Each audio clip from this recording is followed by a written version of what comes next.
एक good news है, जलंधर में 1 अप्रैल को बहुत बड़ा क्रूसेड होने जा रहा है हमारा। क्या होने जा रहा है? उस क्रूसेड के लिए एक्स्ट्रा 20 जब चाहे दे सकते हो। और साथ में अनाउंसमेंट है कि लोगों में पूरा शहर में डोर टू डोर जाना है प्रचार के लिए।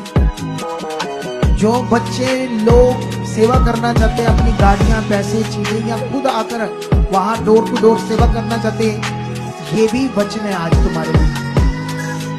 हाँ डिलीट हो रहा है नहीं है, किसे और लेना है? अरे वचन सबके लिए है। अब पूरा करना ना करना किसका काम है? अब दिल वाले होंगे, रिश्ता होगा खुदा से तो दौड़े आओ। सिर्फ काम चाहिए तो फिर ए दौलत